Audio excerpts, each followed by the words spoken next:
Có một vị vua từng thống trị một vương quốc giàu mạnh. Ngày ông đăng quang, trong đôi mắt ấy vẫn còn ánh sáng của lòng nhân hậu. Nhưng theo thời gian, một nỗi sợ âm thầm lớn lên. Nỗi sợ mất đi quyền lực, mất đi của cải và mất đi sự kiểm soát thế giới này. Ông bắt đầu tích trữ vàng bạc. Ông mở rộng kho báu vô tận. Mỗi thỏi vàng, mỗi viên ngọc như lời hứa cho một thứ hạnh phúc trọn vẹn. Nhưng càng có nhiều, ông càng cảm thấy thiếu. Càng sở hữu, ông càng trống rỗng.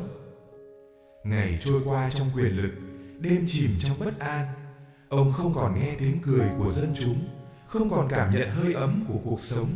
Chỉ còn lại sự lạnh lẽo của kim loại và bóng tối của lòng tham. Cho đến một ngày, khi bước vào kho báu rộng lớn nhất đời mình, nhà vua bỗng dừng lại. Ông nhìn quanh, tất cả đều lấp lánh, nhưng linh hồn ông thì tối đen. Vàng không nói, quyền lực không an ủi, và trái tim ông trống rỗng hơn bao giờ hết. Đúng lúc ấy, một vị thiền sư xuất hiện. Ông không mang theo gì, chỉ là sự bình thản. Nhà vua hỏi trong giận dữ: "Ngươi đến đây để xin vàng hay để xin quyền lực?" Thiền sư khẽ mỉm cười: "Không, ta đến để trả lại cho bệ hạ thứ người đã đánh mất." Nhà vua sững lại. Thiền sư chậm rãi nói: "Bệ hạ, con người không khổ vì thiếu của cải.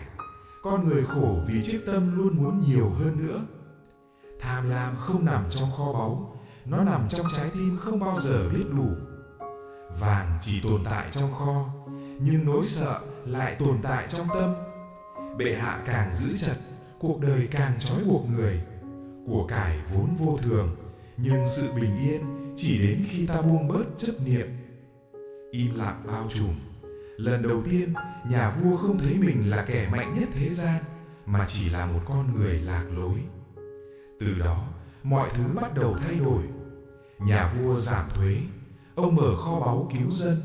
Ông lắng nghe và học cách nhìn thế giới không bằng ánh mắt chiếm hữu, mà bằng lòng trắc ẩn. Cung điện không còn chỉ là nơi chứa vàng, mà trở thành nơi chứa hy vọng. Ông không còn bị săn đuổi bởi nỗi sợ mất mát, bởi vì giờ đây ông đã học cách buông. Nhiều năm sau, người ta không còn nhớ về một vị vua giàu nhất, mà nhớ về vị vua từng lạc lối rồi tìm lại được chính mình. Một nhà vua hiểu rằng tự do không đến từ việc sở hữu cả thế giới, mà đến từ việc hiểu được lòng mình. Và bài học ấy vẫn vang vọng đến hôm nay, bởi vì mỗi chúng ta cũng chính là nhà vua ấy. Chúng ta chạy theo thành công, tiền bạc, danh tiếng, và đôi khi quên mất rằng điều ta tìm kiếm thật ra chưa bao giờ nằm bên ngoài. Bình yên không phải là có tất cả. Bình yên là lúc ta biết đủ, là khi ta hiểu được sự vô thường của mọi thứ và chọn sống với lòng biết ơn, tỉnh thức và yêu thương.